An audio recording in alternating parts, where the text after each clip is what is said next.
Bienvenidos al que será el vídeo con más hate de la comunidad. ¿Y sabéis qué? Me la suda. Aguantaré todo lo que me echéis, todas las hostias que vayáis a darme. Al final del día, seguiré en pie. Todo el hate que me lancéis a mí o a este vídeo vendrá única y exclusivamente porque os habréis dado de bruces con la verdad y no os gusta. Shanks es un Gary Stu de manual. ¡Hala! Ya lo he dicho, ya pueden llover los puñales. Aunque si lo que llueven son los likes y las suscripciones estaría mucho mejor, pero eso ya es decisión vuestra.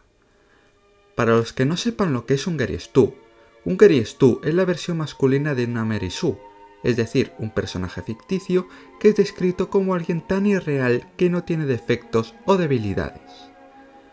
El término de Mary Sue tiene su origen en el personaje del mismo nombre, creado por Paula Smith en 1973 para un fanfic de Star Trek. Mary Sue era la teniente más joven de la flota estelar con tan solo 15 años, y daba igual lo que se propusiera. Todo le salía bien, y no había nadie mejor que ella. Superaba todas las pruebas, todos la querían, sacaba las mejores notas, hablaba 1000 idiomas, etc. El arquetipo de personaje perfecto lleva existiendo desde siempre en la ficción, pero no fue hasta este momento que no se le dio nombre. Últimamente se oye mucho, muchísimo, en los debates, foros y redes sociales, el término de Mary Sue para hablar de ciertos personajes que no han terminado de gustar al público. Por ejemplo, se ha tachado de Mary Sue o Gary Stu a Rey, Bella Swan, Capitana Marvel, Eragon, Harry Potter, Batman o Kirito. Sí, a Batman también. Pero, ¿qué es lo que hace a un personaje ser una Mary Sue? Veamos sus características. El personaje es notablemente joven, siendo por lo general un adolescente. Es un alter ego claramente identificable del autor o del lector. El personaje no se mueve en función del mundo, sino que el mundo se mueve en función del personaje. Prácticamente carece de efectos apreciables. La Mary Sue es el centro de atención del resto de personajes y es exageradamente admirada. La Mary Sue tiene algún tipo de poder mágico o superpoder que la hace especial. Tiene una gran habilidad en algún campo artístico que desempeña con una gran maestría asombrosa para su edad. Muy a menudo, la Mary Sue tiene rasgos físicos poco comunes y exóticos. La Mary Sue tiene un pasado trágico o extremadamente atípico. Al menos uno de los personajes se enamorará de la Mary Sue y al final de la historia ella terminará con el personaje favorito del autor. Tiene una personalidad poco definida y cambiante. Los personajes que están en contra de Mary Sue, independientemente de su alineación, lo están solo para ser así definidos como antagonistas. En fanfictions se acabará revelando que este personaje está emparentado con alguno de los personajes de la historia original. No es necesario que se cumplan todas ellas o que se cumplan al pie de la letra para que sea un personaje de este arquetipo tan detestado. Y sí, ya sé que muchos de estos rasgos son típicos de protagonistas del anime, especialmente del shonen. Luffy, por ejemplo, cumple gran parte de ellos, pero no pueden considerarse Gary Stus porque sus distintos autores decidieron darle fallos y defectos, haciéndolos imperfectos. Luffy ha ido creciendo, mejorando y sufriendo durante su viaje, y tuvo una gran frase donde nos explicó lo suyo. No sabe hacer ciertas cosas y necesita sus nakamas para que las hagan, ya que son expertos en ellas. Aún así, como ya he dicho al principio del vídeo, Shanks es un Gary Stu, y vamos a ver por qué. Para empezar, de estos 13 rasgos característicos, Shanks cumple 10 de ellos. Un punto que no cumple es el de ser muy joven, ya que Shanks ahora mismo tiene 39 años. Muy joven no es que sea precisamente. Sin embargo, sí que era con diferencia el más joven de los 4 yonkos originales, y su recompensa es similar a la de ellos. No sabemos qué hizo para conseguirla, pero la tenía desde hace años. Otro punto que tampoco se puede decir que cumpla es el de que alguien se enamore de él. Pero aquí la respuesta radica en que Oda no tiene interés en meter romance en su obra de forma significativa, solo para determinados personajes o como elemento cómico. Aunque bueno, ahí están Makino y SBB, quienes se teoriza que tienen una relación bastante cercana con el pelirrojo, y no precisamente de amistad. Pero vayamos ya con los puntos que sí cumple irrefutablemente. Es un alter ego claramente identificable del autor o del lector. Eiichiro Oda confirmó que Shanks es el personaje con el que más se identifica dentro de su obra. Podría decirse que el pelirrojo es su representación, su alter ego dentro de One Piece. Prácticamente carece de defectos apreciables. No me jodas, Shanks no tiene un maldito defecto. Ni uno. Es alguien relativamente joven, en plena forma, con buena salud y un diseño demasiado atractivo para este mundo. Y eso es solo lo que se ve a simple vista. Luego vas viendo que es todavía mejor y alguien perfecto. Ya desde niño era muy fuerte y tiene un comportamiento adulto, maduro y valiente, lo cual es rarísimo de ver en alguien tan joven, pero no lo es tanto si quieres crear un personaje perfecto. Ahora, ya de adulto, vemos que es bueno y sin fallos. Honor, astucia, diplomacia, valentía son rasgos que definen a Shanks. Respeta y defiende hasta a sus rivales si lo considera justo. Sabe lo que decir y cómo actuar en todo momento. No se preocupa por sí mismo, sino por sus amigos. Y no es nada cruel. Los que le siguen es por amor y admiración hacia él.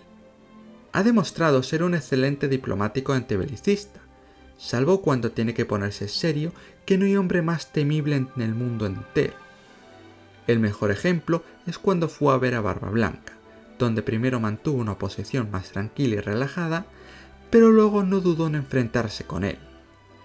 Ante todo, es un amante de la libertad y vivir despreocupadamente, como ya hemos visto en el pasado de Luffy o cuando Mihawk fue a encontrarse con él. Hablando de la fiesta, durante One Piece Film Red se nos hizo creer al principio que Shanks había abandonado a Uta y se largó con el tesoro. Pero este personaje no puede ser tan despiadado, y esto sería dejarle mal al menos una vez en su vida, así que lógicamente nos mostraron que es un buenazo que cargó con las culpas para protegerla de la verdad. Si me vais a decir que sí tiene un defecto al perder un brazo, he de deciros que eso no fue decisión original de Oda. Fue su editor quien le dijo que el primer capítulo quedaba algo aburrido, y entonces Oda decidió quitarle el brazo a Shanks. Pese a ello, su fuerza y poder no ha variado en lo más mínimo. Como veis, es un personaje perfecto, hecho para gustar al fandom. La Merisu es el centro de atención del resto de personajes y es exageradamente admirada. Por todas las razones que se han comentado en el punto anterior, Shanks es exageradamente admirado y respetado por todo el mundo. No existe un solo personaje que no conozca la fama del Yonko pelirrojo, como bien lo dejó claro Usopp nada más conocerle. Si dejamos de lado a los civiles y los piratas corrientes, quienes de luego conocen y admiran a una persona que ha llegado tan alto, vemos que hay otra parte del mundo que no debería por qué admirar a Shanks. Para empezar, tenemos a los Yonko. Entre ellos, Big Mom no ha mencionado a Shanks, ni para bien y menos para mal. Kaido le tiene en alta estima como un gran guerrero a la altura de Rox, Roger, Oden, Shirohige y ahora Luffy. En cuanto a Shirohige, demostró por activa y por pasiva que tanto él como su tripulación respetaban y admiraban al pelirrojo, pese a ser su rival. Aunque más que los piratas, los que revelan que Shanks cumple este punto son sus enemigos, la marina y el gobierno. Literalmente todo Marineford quedó parado y a merced de Shanks en cuanto llegó allí. Soldados rasos, shichibukais, oficiales, almirantes, el mismo Sengoku, todos los allí presentes se amedrentaron, agacharon la cabeza y aceptaron lo que Shanks les propuso, tanto acabar la guerra como dejar huir a todos los piratas vencidos y dar un entierro digno a Ace y Shirohige. Incluso el mismo Gorosei ha mostrado un genuino respeto por el pelirrojo, permitiéndole acudir a Mary Joyce y tener una audiencia privada con ellos solo por ser él. Un privilegio único en el mundo porque solo les hemos visto hablando con el cepecero y el almirante de flota, aunque en una posición de autoridad, mientras que con Shanks aceptaron tener una charla normal, casi entre iguales. Estos son solo ejemplos de lo muy respetado que es Shanks en el mundo de One Piece, pero ya han dejado claro que cumple este punto inequívocamente. La Mary Sue tiene algún tipo de poder mágico o superpoder que la hace especial. No será un poder único que solo tenga Shanks, pero su altísimo nivel de haki, a niveles absurdamente elevados y mayores según va avanzando la obra, se podría llegar a entender como esa habilidad sobrehumana que le hace especial, ya que casi nadie podría rivalizar contra su haki. Dos ejemplos de este monstruoso haki son cuando dejó KO a media tripulación de Shirohige sin apenas esfuerzo, solo con pasear por la cubierta, y cuando se opuso mínimamente serio, haciendo que su haki se notara por todo Wano y Ryokuyu huyera. Tiene una gran habilidad en algún campo artístico que desempeña con una maestría asombrosa para su edad. Shanks no es solo bueno con el haki, también es uno de los mejores espadachines del mundo. No será un campo artístico, pero es una habilidad muy destacada que tiene, llegando a batirse legendariamente en duelo contra Dracul Mihawk, el mejor espadachín del mundo. Incluso tras perder su brazo de la espada, sigue siendo extremadamente bueno con ella. Muy a menudo, la Mary Sue tiene rasgos físicos poco comunes y exóticos. Shanks tiene un rasgo físico exótico y no tan común, muy característico dentro del personaje. Es el que da apodo a Shanks el pelirrojo. La Mary Sue tiene un pasado trágico o extremadamente atípico.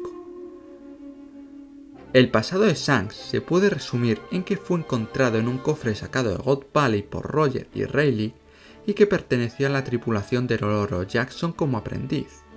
No es muy normal que digamos que te encuentren de bebé en un cofre del tesoro, y menos aún que lo hagan dos de los mejores piratas de esa era, y encima justamente sea después del mayor incidente jamás recordado. Parece cosa del destino y la providencia como pocas veces ocurre en la ficción. Luego se convirtió en uno de los dos únicos menores de edad que Goldie Roger aceptó en su banda. Pedro lo intentó, pero Roger le rechazó por ser muy joven. Sin embargo, con Shanks y Baggy no tuvo quejas a que se unieran.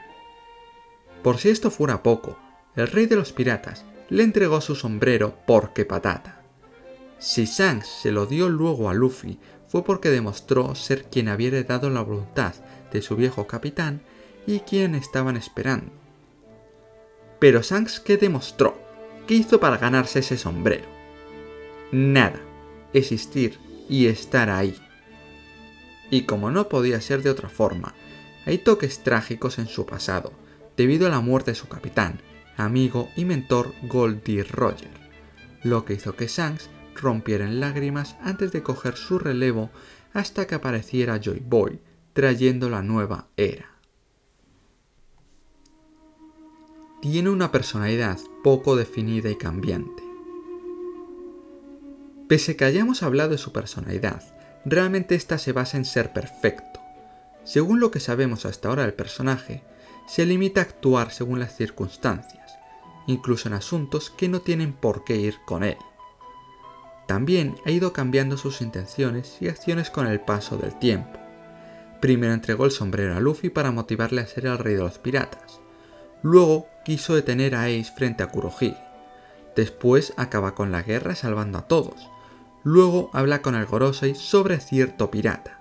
Por lo que sabemos podría ser hasta Luffy y su fruta, poniéndole la mira del gobierno como la mayor amenaza. Y ahora va a Wano para quedarse fuera y solo intimidar a un almirante, y tras más de 20 años, animarse a ir por el One Piece. Al final todo esto tendrá sentido, pero por ahora solo son acciones sin conexión o sentido entre ellas, más que lo que es que el autor quiere que haga el personaje. Los personajes que están en contra de Merisu, independientemente de su alineación, lo están solo para ser así definidos como antagonistas. Este punto guarda relación con otro ya comentado anteriormente, aquel en el que comentamos lo muy admirado que es por todos. Aunque todos admiren a Shanks, ciertos personajes que han mostrado algo de rencor o enemistad con él. Buggy mostró su rencor hacia el pelirrojo en Orange Town, precisamente el arco donde él fue el villano y el rival a batir por Luffy.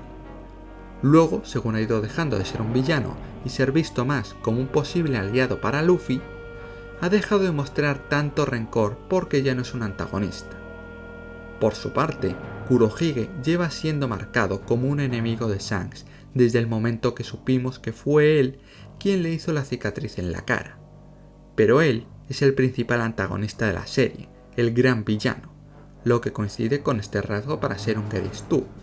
Los que están en contra de Shanks son antagonistas. En fanfictions se acabará revelando que este personaje está emparentado con alguno de los personajes de la historia original. Este punto se puede entender como que ese Gerystu o Merisu se revele con un parentesco con alguien muy importante en la historia, pues Shanks también lo cumple. Quizás si decimos fanfiction de One Piece no se entienda tanto, pero si hablamos de teorías sí que queda bien claro. Porque sí, aunque no guste aceptarlo, una teoría que todavía no se ha confirmado es un mero fanfiction de One Piece. Todos, y cuando digo todos, es todos, hemos oído teorías acerca de Shanks como familia de Luffy, de Rocksteady Shebek, Rayleigh o algún Tenryubito.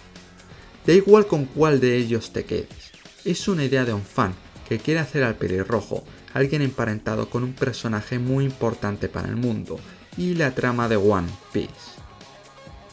Aunque la verdad, para ser justos, ahora mismo los 4 emperadores tienen algún tipo de relación con Shanks. Shanks es amigo de Luffy, quien le motivó para ser pirata y quien le dio el sombrero prometiendo volver a verse. Shanks y Buggy fueron los 2 pupilos de Roger y llegaron a ser como hermanos mientras estaban en ese barco. Con Kurohige hay una notable enemistad desde hace muchos años, que acabará estallando en algún momento, por no mencionar que Teach le hizo al pelirrojo su famosa cicatriz. Con este ya llevamos los 10 puntos que hacen de Akagami no Shanks un Gerystu de manual, pero todavía no hemos acabado con él. No solo es un Gerystu, sino que Shanks también es un Deus Ex Machina con patas. Se denomina Deus Ex Machina a toda trama que se resuelve a través de un elemento, personaje, fuerza externa que no ha sido mencionado con anterioridad y nada tenga que ver con los personajes ni la lógica interna de la historia.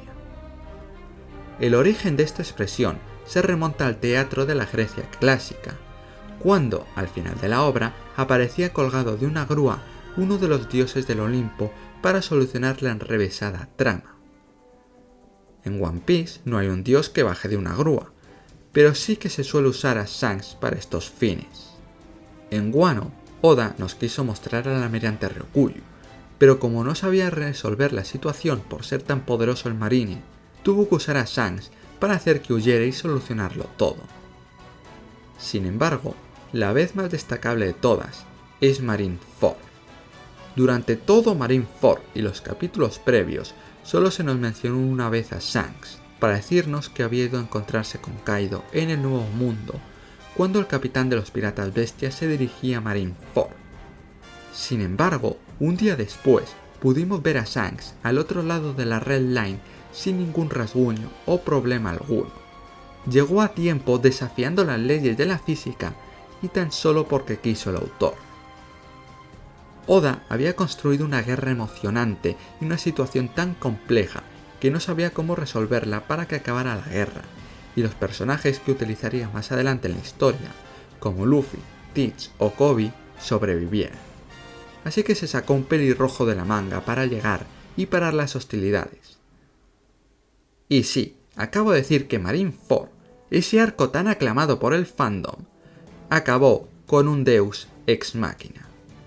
Lo más gracioso de todo esto es que Shanks aparece de la nada.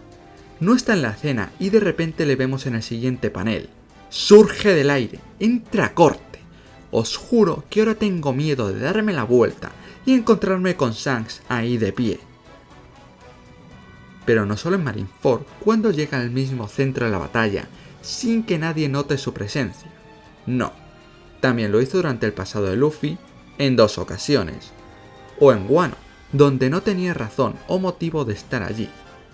Incluso en Film Red también apareció por sorpresa y de la nada, aunque ahí tenía argumentos para estar, puesto que antes ya se comentó que le iban a llamar, pero no quita que entrase a corte. Shanks siempre llega rápido y sin ser visto siquiera por el propio lector omnisciente. Como dice la canción, hago chas y aparezco a tu lado. La verdad es que este análisis es solo por lo que hemos visto hasta ahora de Shanks, que no es mucho, porque sus apariciones son contadas en los más de 1000 capítulos que llevamos, y la mayoría de ellas son solo para demostrar lo badass que es y meternos hype por su reencuentro con Luffy, nada más. Sin embargo, por ahora, a falta de que en un futuro se desarrolle más al personaje y cambie la visión que tenemos de él, se puede decir que Kagami no Shanks es un personaje que gusta tanto porque está creado únicamente con este propósito, y que es un Gary Stu lleno de Deus Ex Machinas. Para finalizar, quiero decir que no es malo que te guste Shanks, ni pretendo insultar ni meterme con nadie porque le gusta este personaje. Solo es una apreciación que quería comentar. Y así termina el vídeo. Gracias por haber llegado hasta aquí, espero que te haya gustado y verte en el siguiente. Un saludo y recuerda, la justicia prevalecerá.